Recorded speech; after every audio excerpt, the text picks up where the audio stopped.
Hey everyone, welcome back. So today we're going to talk about sound design in your videos and also field recording. And the reason why I'm bringing this up, even though there's a lot of videos out there, is recently I went to a show with just my phone, which is pictured right here. And I was only using that for recording because I didn't know if the venue was going to allow any recording inside. And I figured with a phone, I can still probably get off some recording without anybody saying anything. Had I known they would have allowed recording, I would have taken my GoPro because a lot of other people had GoPro and a lot of people had digital cameras in there, but I only had my phone. One of the things that happened to me at this expo was for two of the clips, I had lost the sound in my recording. I don't know what I hit on my phone. I don't know why. So that got me thinking about backup file tracks, saving audio on a separate device in case something happens. Like with the phone, I'd have a backup audio that can always sync in post. Also got me thinking about sound design where you add in sound effects like the birds chirping, the percolator making noise, feet shuffling across the floor, slamming doors, just kind of enhance your video quality. So the other thing I wanted to do was I wanted to start getting into podcasting. Now, my studio is actually in a second floor apartment in my home. So my situation does not allow for bringing in guests, and I have to really pick and choose the times that I do any podcasts because of any noise going on downstairs, even though my neighbors are very quiet. But also you have, there might be somebody mowing their yard, you got street traffic. So I wanted to do more on location where I could set up in like a park, which because I'm an outdoors channel, the birds chirping and that might add to better audio, better ambient sounds, and things like that. 5 years ago, I had a Yamaha miniature 6-channel mixer that was about this big. Crisp, clean audio sound, absolutely loved it. I had a bunch of microphones, I had a bunch of XLR cables. But when I moved back to Rhode Island, probably about 5, 6 years ago now, I ended up selling all of it. I got back to Rhode Island. I found out none of the nightclubs or bars were around were having music or bands anymore. My friends weren't playing out in bands. Plus, recording live bands and bands performances didn't pay like it used to. So I ended up selling it to a church group. I really had no use for something, of this size, even though it was nice and portable and all that equipment. Plus, I would have to bring an extra table. Here it is 5 years later, and I'm getting more into filmmaking with my YouTube channel. I'm getting more into wanting to do podcasts. I want to do different things. So this is when I started thinking about, okay, I need something that I can hook up microphones. So what I ended up getting was the Zoom H6. Now, this thing here is a great little device. I'm not going to go into all the details. There are hundreds of videos that have been posted about this. There are two models. There's the pre-2020 model, and then there's the post-2020 model. So I got the post-2020 model, which is about going on 4 or 5 years old now, as far as the model design, even though this one's brand new. And that's the one that I suggest getting because it has a lot better features. The only downside is these removable modules. The post 2021 only comes with the XY.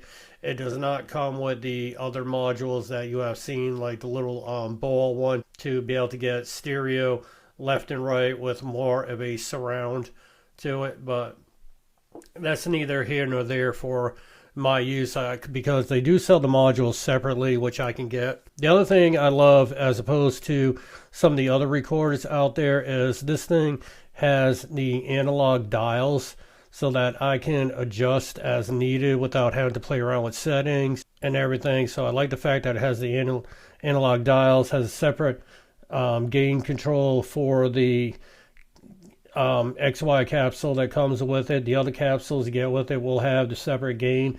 If you do get the capsule which has the XLR imports on the side, the only bad part about that is this will not provide phantom power to that capsule.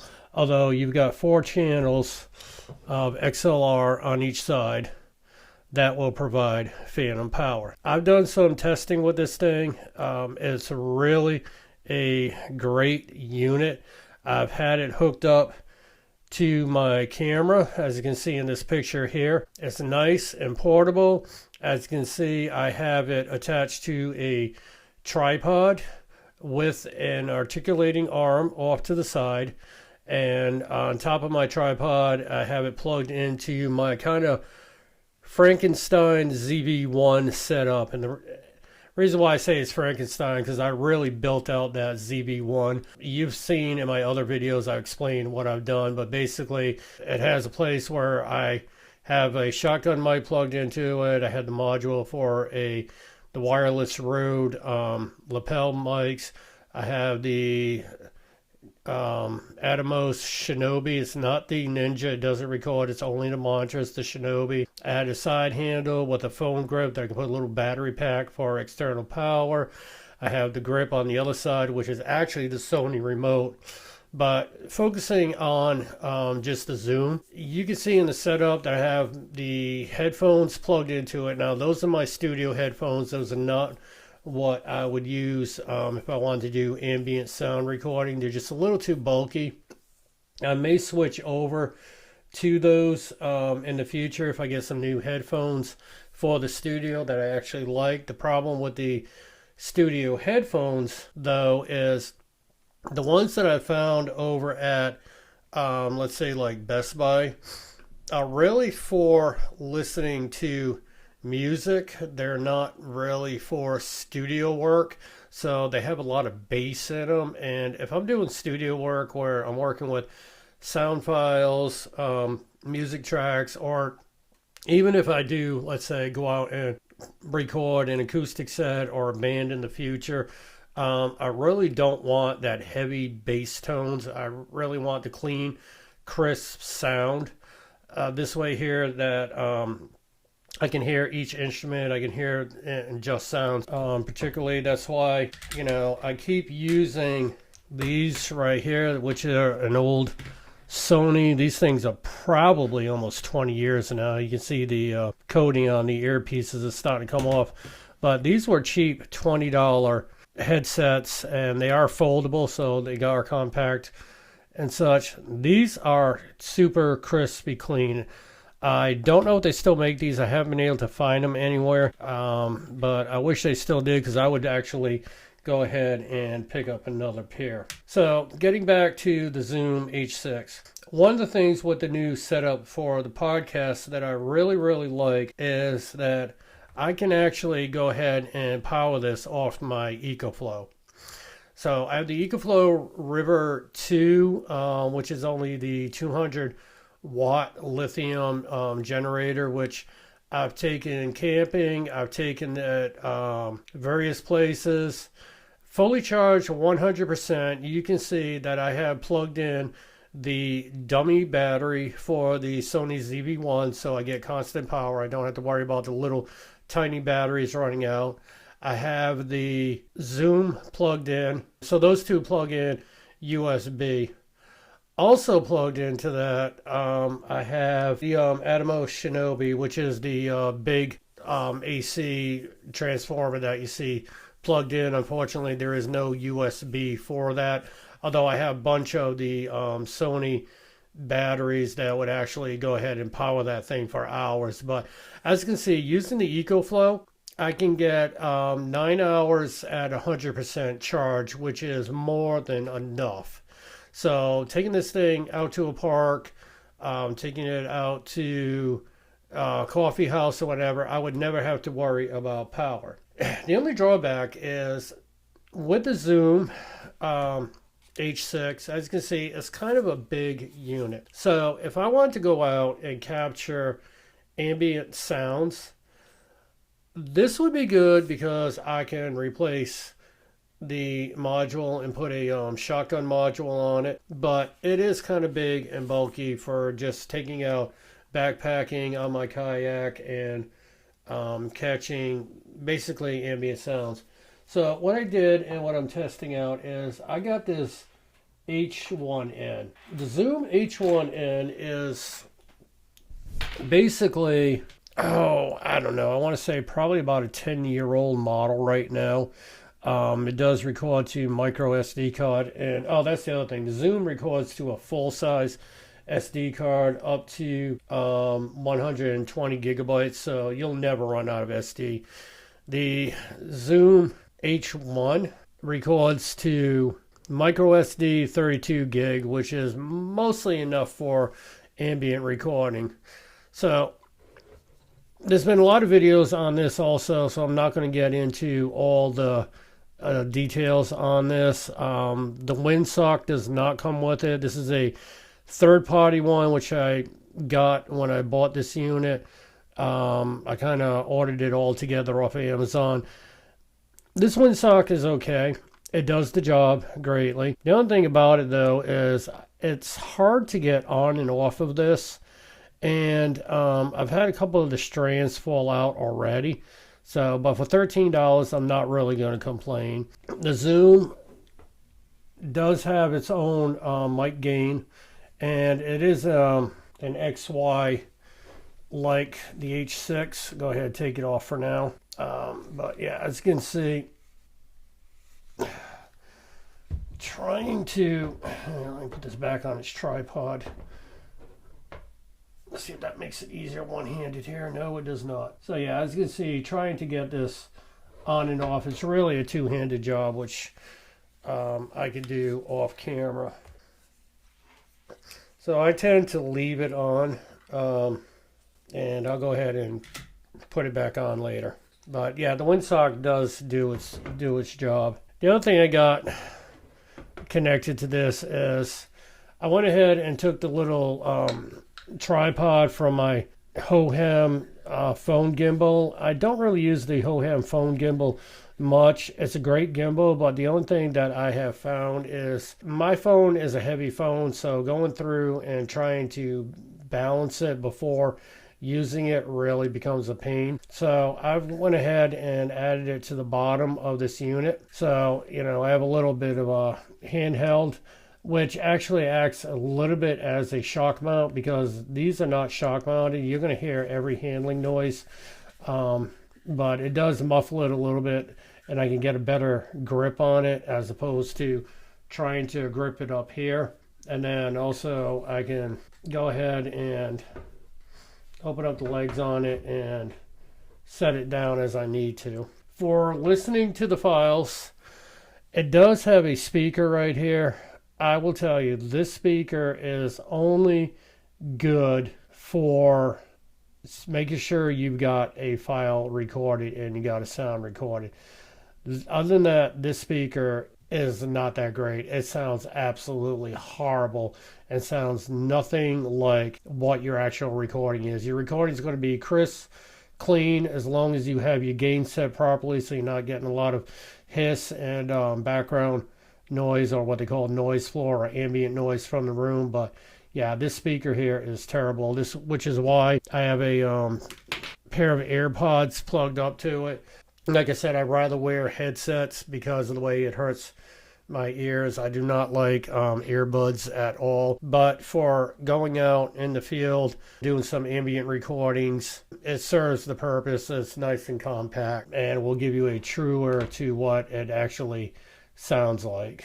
Like I said, I'm not going to go into a lot of detail on all the features. There are hundreds of videos that were actually posted about this. I have gone through and did some recordings around the house, just kind of like household noises. I'm not big into filming movies yet, but I will go through and record ambient noises that I might use for some of my videos as I'm getting ready in the morning. You're heading out, like the coffee percolator, light switches, feet shuffling across the floor, maybe grinding some coffee beans.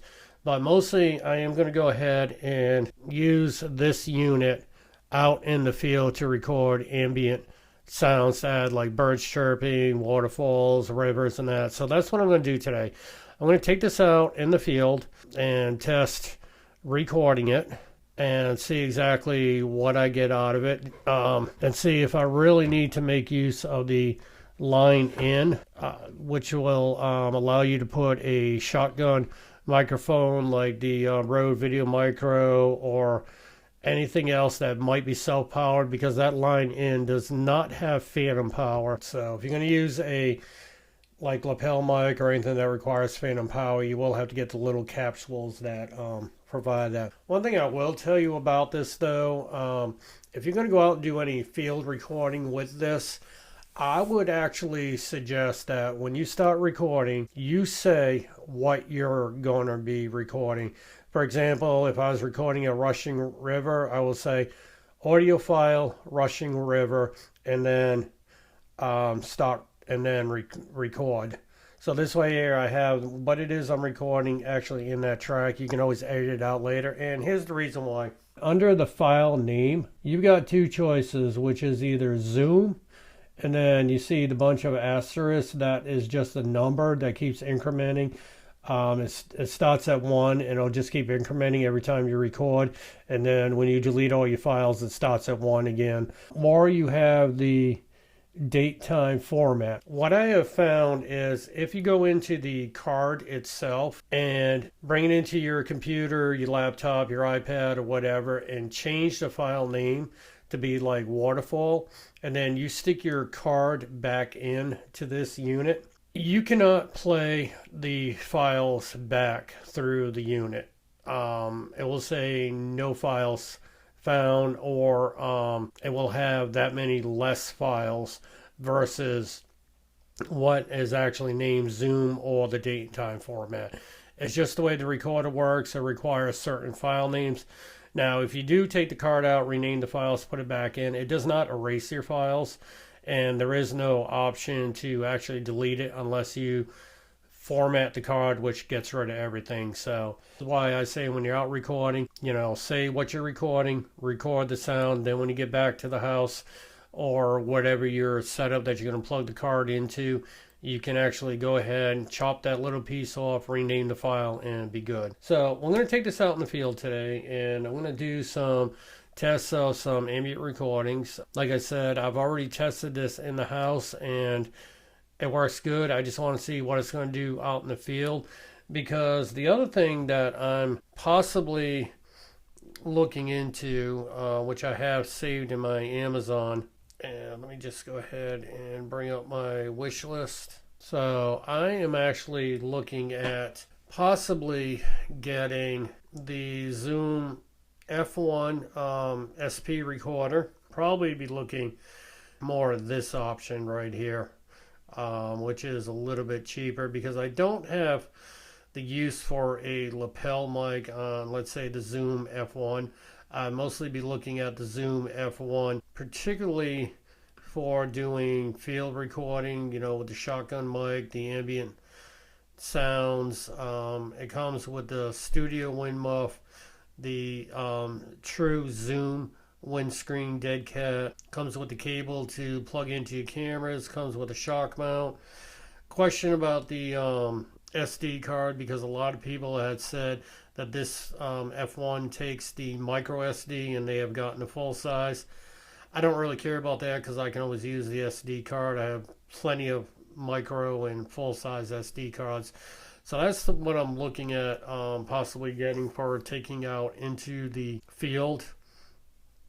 Some of the other options they have out there, you can get, like I said, the different capsules for it. Definitely going to look at getting a case for the H6 that I can go ahead and, put everything into nice and padded. I'm going to look at picking that up. Not so sure about this capsule right here, the MSH6.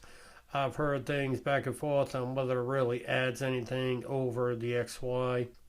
Here's your external additional XLR inputs, which even though it has a pad on it, it does not provide phantom power. Also looking at possibly getting the Zoom F3.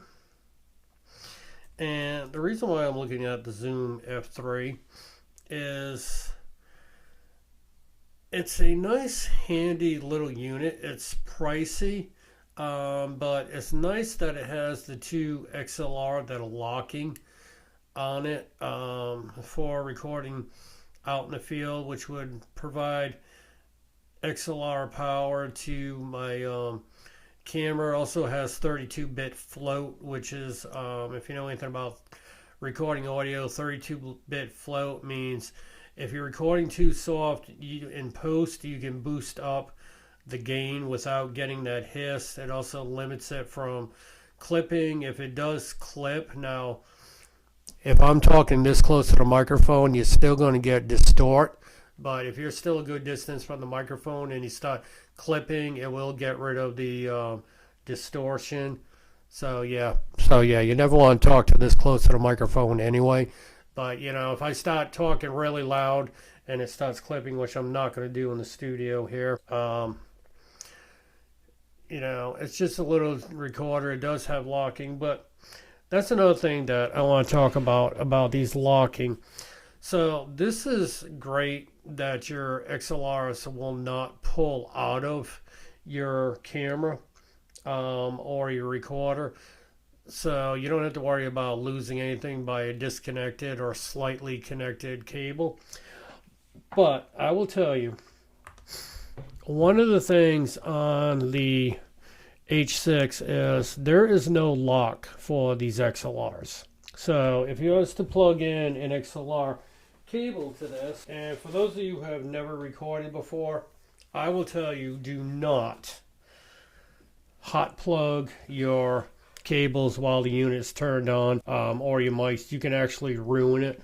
But what I like about this not being locking is if I go ahead and plug this in, and if you're ever recording at like an event or worse, a club or a bar, and there's people walking around, no matter how much you conceal and control your cables for tripping hazards, especially in a place, I've seen it with other bars and whatever, that where the cameraman is not set back with the actual soundboard and plugged into the soundboard. If he's actually near the event going on, chances are you're going to have somebody walk across and catch one of your cables. No matter how careful you are, you can minimize the risk, but it always happens.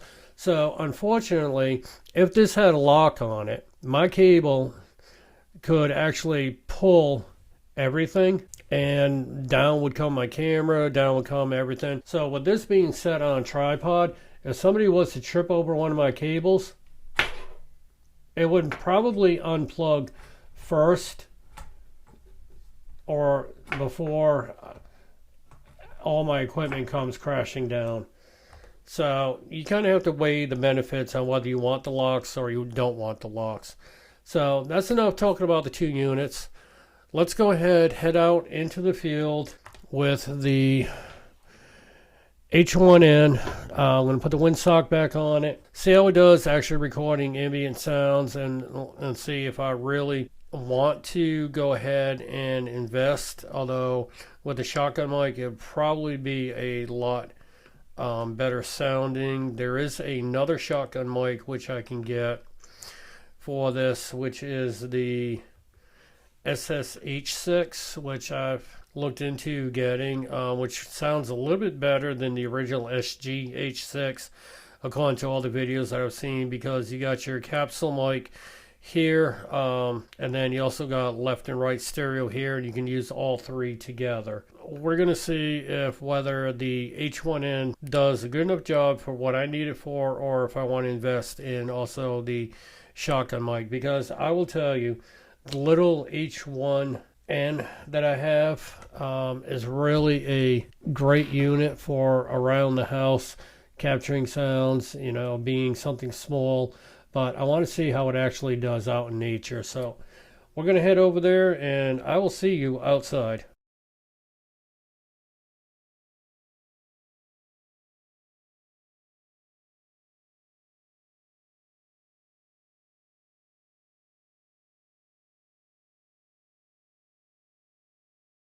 So one thing you want to do is you want to get away from the city if you're going to be recording any ambient nature sounds. City noise is okay if you're going to be shooting a film production where you want to get some city sounds in, if you're going to be walking around the city or possibly shooting a commercial in the city. But when you're doing nature videos, you want to get away from the city noise so that you can hear the birds, you can hear the wind, you possibly can hear animals and other sounds. So I'm at my first location right now, just taking a listen. Unfortunately, I am not hearing any birds at all today.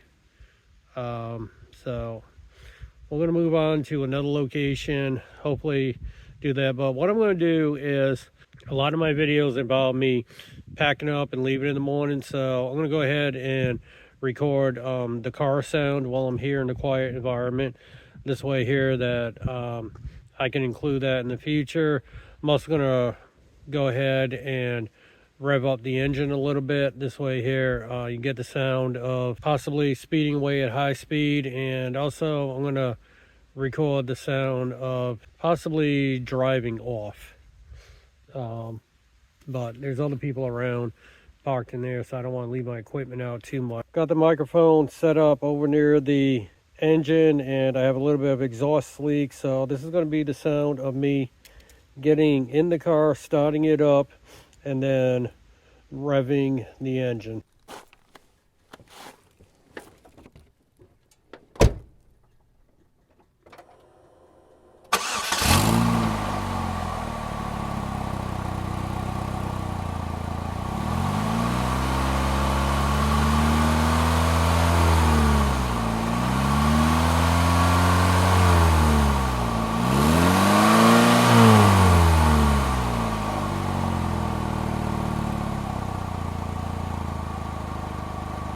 Okay, so now I got the microphone positioned on the ground on this little tripod in front of the car. I'm going to go ahead and record as if I am driving away.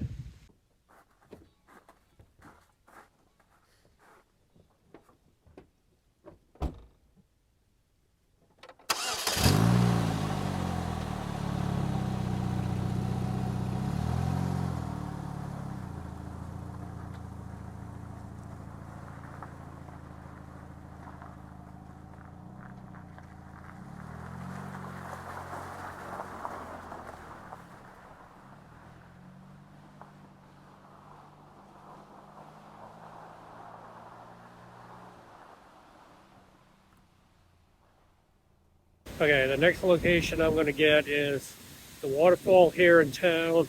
As you might hear, the wind has picked up a little bit. I went ahead and put the earphones in because I might have to adjust the sound levels with how loud this waterfall is going to be. So let's go ahead and see what that picks up.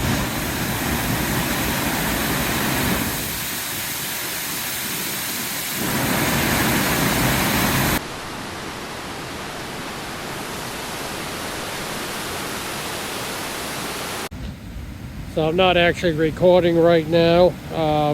Actually quite a distance away from the waterfall. I'm just listening and seeing what this is picking up. And as you can see, so basically one of the things is this little device will let you listen to your sounds through the headsets. So I can actually listen to what I'm actually recording without actually recording, so I can set my levels. So I'm quite a distance away now, and yeah, I'm surprised how much this actually picks up. Okay, so now we're in a park which has a smaller waterfall that should be less noisy, and also has a river. So I'm going to go ahead, capture some sounds with that, and let's see what this sounds like.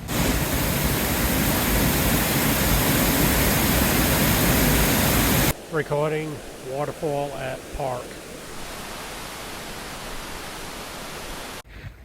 So I want to try to walk down this path a little bit where this river is. I'm going to head away from the waterfall a little bit.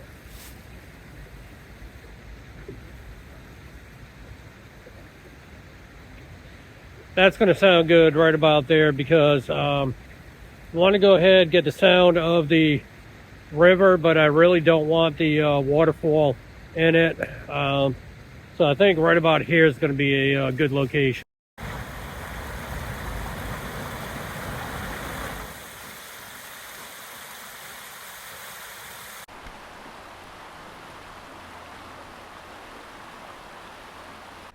Walking in leaves.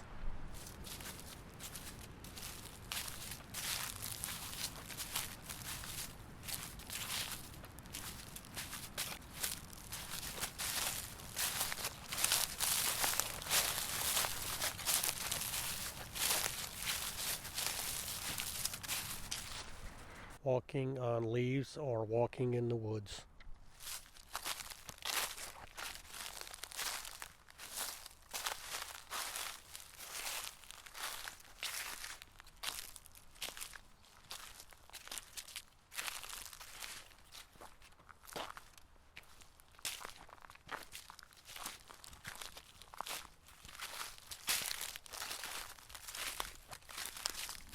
So one of the sounds I'm going to go ahead and add now is going to be the snapping of sticks, as if I was breaking up kindling to build a fire. Okay, so one of the sounds I'm going to go ahead and add now is going to be the snapping of sticks, as if I was breaking up kindling to build a fire.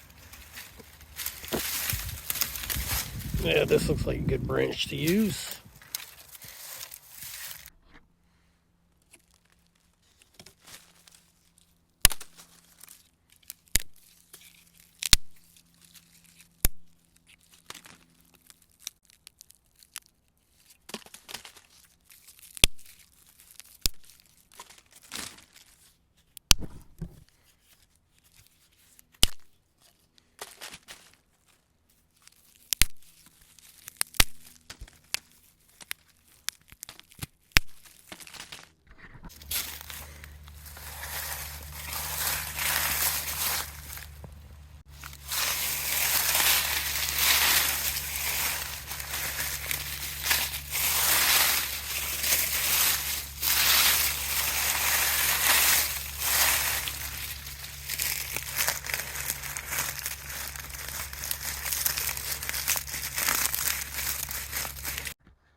Okay, so we just got back. Typically, when I was recording these sounds, I was holding the recorder, or I set the recorder down within a few feet of what I was actually recording.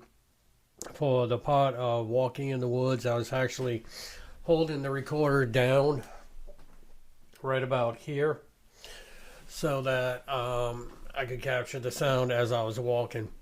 I did not use a shotgun mic. I just used the standard XY mics that are mounted on the recorder. Okay, so now that you went ahead and listened to that, I'm going to go ahead and insert the sound files for the sounds that I've recorded so far around the house. So we'll go ahead and have you listen to that.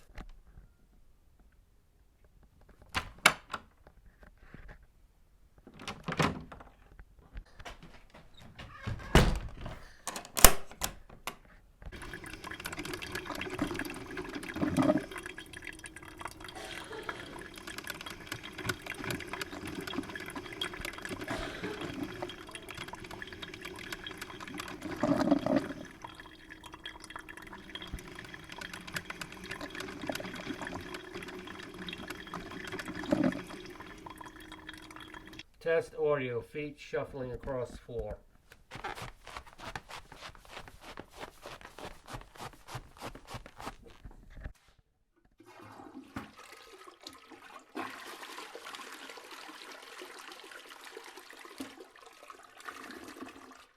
Light switch.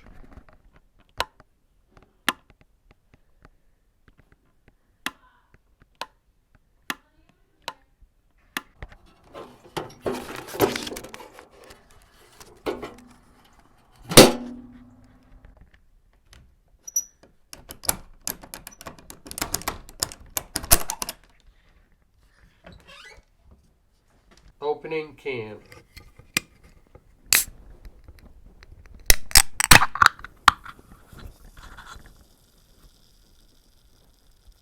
So those are just some of the household sounds that we recorded, and hopefully you got something out of that about doing sound design, and also what you can do recording out in the field. I will be adding some more field recordings to my videos and such.